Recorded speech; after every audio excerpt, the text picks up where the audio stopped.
So for my beautiful model, we've done a whole bunch of different, I'm spinning around, foil placements on her. So what I've done is I basically want to be able to show you guys everything I can involving foils. So we have a platinum card back here I'm going to talk about. We have backcombing. We have traditional foils with backcombing, and then just traditional foils. And we're going to go over a bunch of tips and tricks on how to get the best result for your color that your client wants. And I'm going to be showing you guys a few different techniques. As far as we're going to be going over haircutting in general and showing you some different fringe techniques that I think are really popular in the salon right now that I think everybody kind of needs to know just to be a successful hair cutter. Almost, if you can do a few different little things, you can create a bunch of different shapes that'll make you really successful and have things going with like a lot of ease. Oh, for sure.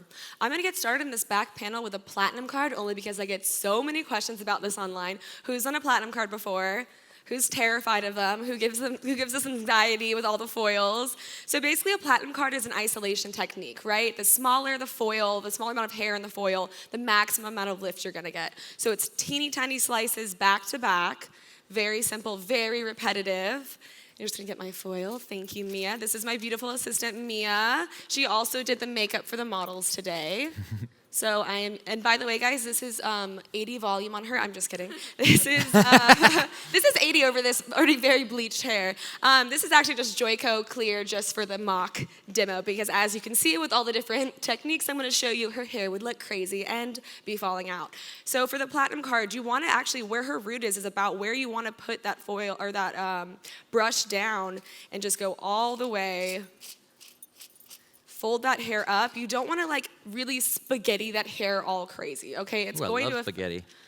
Yeah, you know what? Actually, sometimes when I feel like I did do spaghetti, I go up to Mia and I'm like, are you craving Italian food? Because I have some spaghetti for you to go through. But you want to keep it nice and clean. So after you've done your foils and you've sliced the entire head, the same thing, quadrant by quadrant, then you're going to go back to your first section, slide your top foil down, you'll reveal that line of demarcation, and this is when you go and hit the root, okay? So we're just going to hit the root, flip it up, slide it down, reveal that line of demarcation, flip it up, and then once you've worked your way all the way to the bottom, can I have you hold some of these? Some of these bad boys, thank you. And these are from our foils that are super amazing because they're embossed, so they're extra crispy and keep your work nice and clean. So after you've done your roots all the way down, then you're gonna actually pull it out, and that's when you can either cross-check your root or see, is there anything stubborn through the ends that I might need to hit again with a little bit of lightener? So you'll work your way up through each section, pulling the foils. And this is a technique that takes all day, guys. This is a one client thing, 10 hours. We started at $1,000 in the salon because you're gonna use hundreds, someone's laughed just then. You're gonna use, No, you're gonna use like hundreds of dollars worth of products. You're with that one client for the entire day plus some extra hours, okay? You're most likely gonna be staying late doing this technique, but once you've done it, then this client is just gonna basically be a bleach and tone. So really it's just the first step to get her there, and then it's just easy maintenance. What are you doing over there with Miss Rebecca? All right, so I'm just going to be showing you guys, like I said, a few different cutting techniques. We're going to go over a whole haircut that's going to end on one of the most popular fringes that I'm asked for all the time, kind of this curtainy, wingy fringe. If you follow most of my work, you see that I do a lot of dry hair cutting. I like to cut dry just because I'm full service in the salon. I do everything. I do cut, I do color, and for all my clients. And I don't want to have to, I want to be able to color to the shape of my haircuts, right? So I don't want to have to wet the hair, cut the hair, color the hair. I'm sorry, wet the hair, cut the hair, dry the hair, color the hair, wet the hair again, dry the hair again. So I want to be able to put in the shape so I can color to the shape of my haircut, right? So right now I'm just smoothing her hair out because we know when the hair is wet, we're able to kind of stretch it out a little bit, and our tension is going to help us get these really clean lines. If there's wave in the hair and you're trying to cut a straight line, you know that when the hair is straight, it's going to be a little bit off. We're starting off just removing some of her perimeter length. We're going to have her head straight ahead right now, just to start creating our line. I want this line in the back to be square.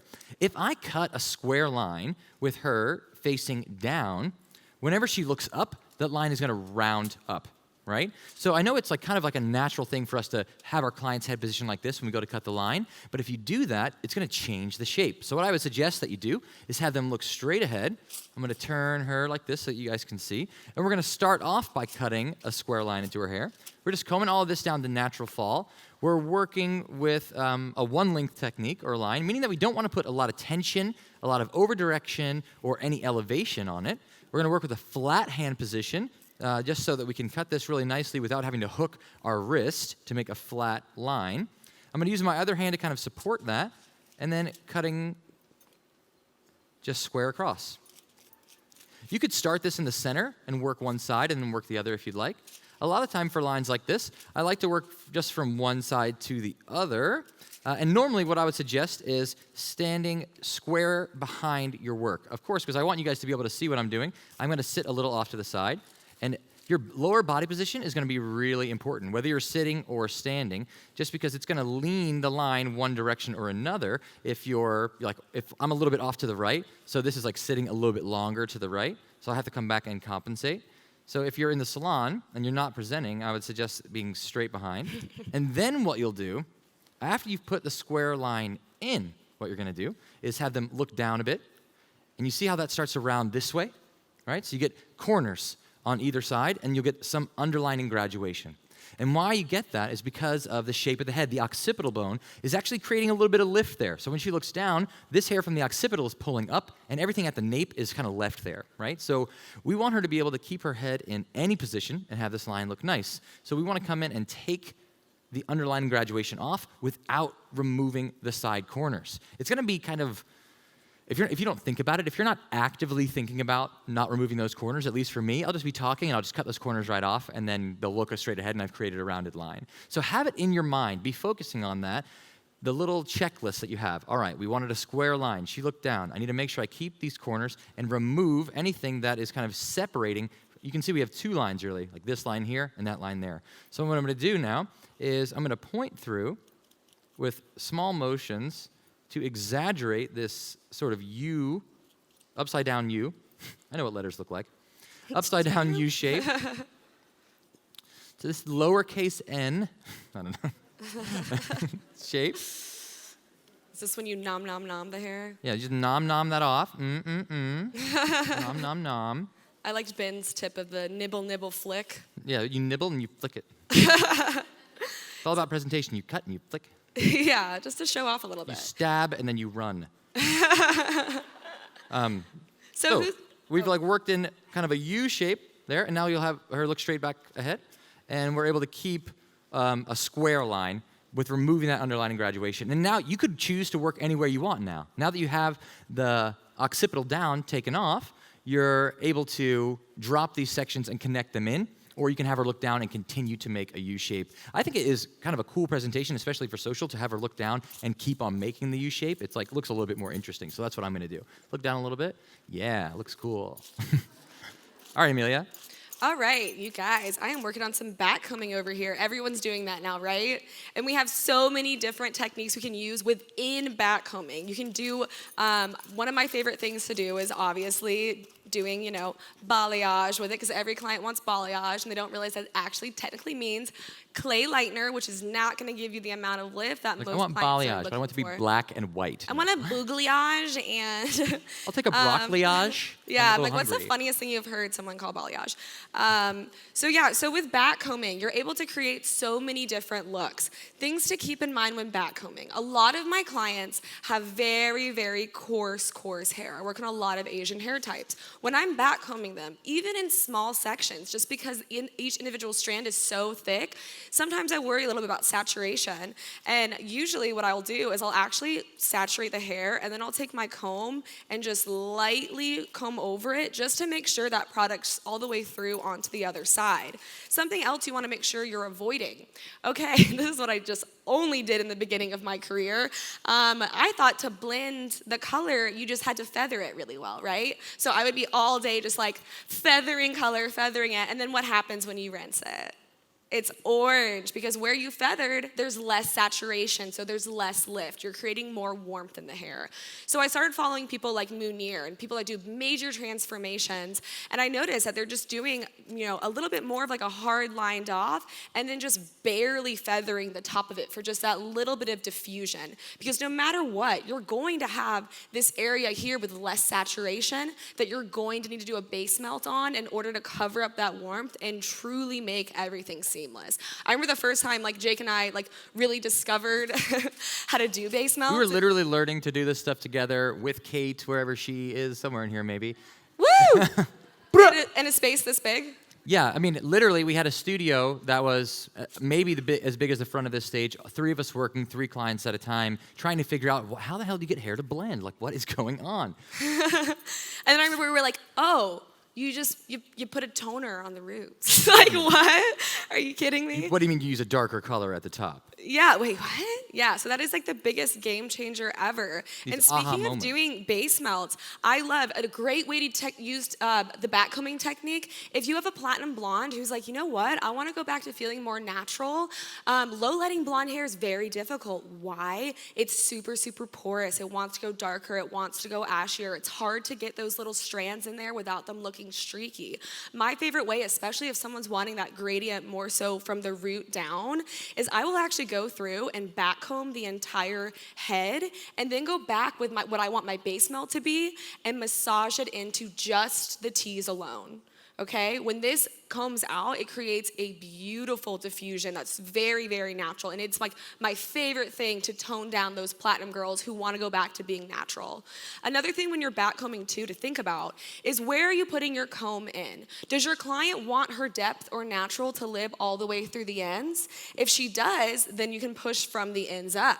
Most girls now, the rooty look is still in. However, has everyone noticed that traditional highlights are coming back full swing right now? Just that barely little tap smudge.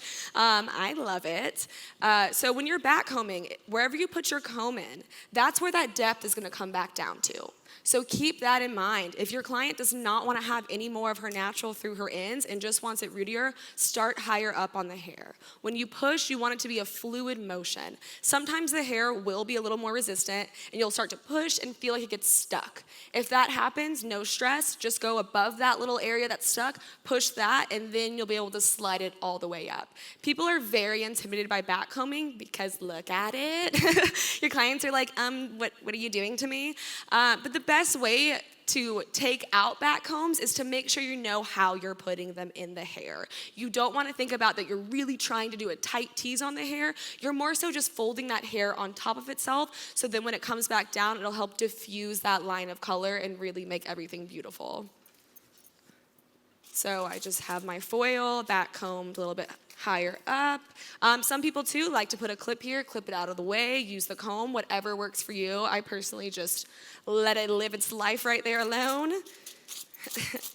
And again, saturation. If someone has very thick, coarse hair, you could go comb through it. You could even sometimes I'll even hold it up, paint the other side before I put it on the foil, and then paint on top of it. Just because saturation is everything, especially on those dense, coarse hair types. I've just barely feathered up. And for her, I actually chose not to fold on this side. Why? Because like I was saying, a lot of my backcomb clients, I'm choosing this technique because they're wanting a major change. So usually I'll backcomb every section. If they're wanting more dimension, you can leave slices out, of course. You can really customize this for whatever kind of style your client's looking for. But I love to backcomb. All right, so we're working in this rounded line with her head facing down. And a lot of time, I think this is a great way to make these lobby looks where you want just a little bit of extended length through here. I always found it was kind of hard to decide where on the side, how to angle this around the shoulder. So when I've gotten a really nice flow, a natural kind of shift forward, just by creating a rounded line in the back, dropping the sides down, and it's extending those corners a little bit. So, and it is a really kind of fun way to do this. It's an interesting approach, I think, rather than just cutting a flat line. And it gives you a little bit more, for me in the salon, if you've been doing hair a long time, then you end up doing the same thing a lot. right? If you have the same clients, so you're like, oh, I've been doing hair for 12 years. So I'm like, oh, Susie, homemaker's coming in and she wants the dusting. And I'm like, great. Just wonderful. Exciting. Yeah. So what I try to do is keep it a little bit interesting for myself and do things differently maybe each time that they come in. Maybe if I started in the front, I'll start in the back the next time. If I had them look straight ahead, maybe I'll have them look down, Remember, it's like we have a saying in the salon, who comes first? Who do you think comes first, the client or the hairdresser? Comes first. Hairdresser always comes first. Always, no question Always. about it. To me, you are the priority. Exactly. Happy hairdressers means happy clients, means a busy salon. And, what's the point of doing any of this if we're not enjoying it every single day that we go in? So I'm always doing anything I can to make myself stay interested, stay inspired, and actually want to do my client's hair. So we're getting this nice U shape, which is going to keep her length there in the front. It's a great way to transition from something short into something long. And now we're going to smooth this out, see if anything connects, and then start connecting in our internal shape. So just like in foiling, we have a few different placements that we use, right, Amelia? We use different angles of placement. We use maybe a horizontal, a vertical, and a diagonal placement, and they give us something different. Cut and color tend to go together, and just like in foils work in segments of threes, I think that so does cutting technique. There's only really 3 different things that we can do when we're cutting hair. We can layer the hair, we can graduate the hair, or we can cut one length. And each one of those things is going to do something different for us, right? Graduation is going to make things look heavier and wider. It's basically weight viewed from side to side, right? Layers are going to make things look skinnier. They kind of add more movement into the hair. And then lines, like this, are going to draw the eye and create a frame. So a lot of the time, I think rounded lines and diagonal lines are going to be a little bit more interesting, and they kind of make the eye move around a little bit more, so it draws interest, it creates an interesting frame. So it makes your work a little bit more interesting, I think. Oh. And now we're working this line through to the front. I'm gonna spin this cape back around. And I'll have her look to the left. Hi. And really, this doesn't really want to connect. You can see that it's a little bit gappy, there in the front, but I know that she doesn't want to go that much shorter, so I'm just going to use that as a visual connection and just soften off maybe some of those corners before we start working in our layer, and we'll have you look to the right. Simple things like that. I'll have them look to the side. A lot of time I think people will do this, look all the way to your left now. And they'll be working on the shoulder. They'll start cutting this line on the shoulder like that, but it's not often that your client is going to live like this. So I try to give me a little bit of an open space to work on, and this hair that naturally lives in front of the shoulder, I'm going to work it in front of the shoulder. Just little simple things like that seem like kind of, oh, of course I would cut it in the front because that's where it sits, in the front. But it gives you these little light bulbs that go off every now and again, right? It's easy to get into a kind of a cookie cutter mode and make it like you're at the end of the day, you're finished all your clients, and you're like, oh, why did I do that? Or why didn't I do this? Or why didn't I take a little more length off? Or why did I cut it that way, right? Because we get into an automated thing, especially when we're, like I said, doing 10 clients a day, and you're back to back to back to back, you kind of start just with a rhythm. I used to set an alarm on my phone that said, remember to think. And it would go off at 11:30 each day, and I would look at my phone and be like, what is that? And I would literally forget every day. I would go, what is this? Remember to think. And I'd be like, oh yeah.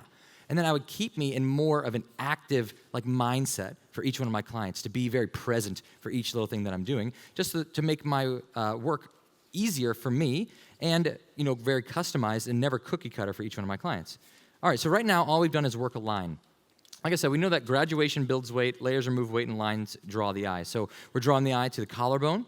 We've created some space between here, and in the back, we're giving an interesting rounded line that kind of keeps your attention. It draws your attention a little bit more. We want to be as purposeful with all of the techniques that we're using as possible. We don't want to just cut hair for the sake of cutting hair. We have to know, what are we trying to do with it? Are we trying to make them feel a certain way or look a certain way, rather than just say, how long or short do we want this hair to be, right? So now we're going to start working in a layer. She has her, I set on it being a little bit more shaggy. What we had done before was actually a shape like this. if we were looking on the inside, where it was concave underneath and then more convex and graduated on the top, which gave us a curve and then something that flattened out at the bottom. Now we want maybe a little bit more movement and softness. So what I'm going to do, we want to save the length. She wants to kind of grow this in a stronger way and maybe get a little bit longer later.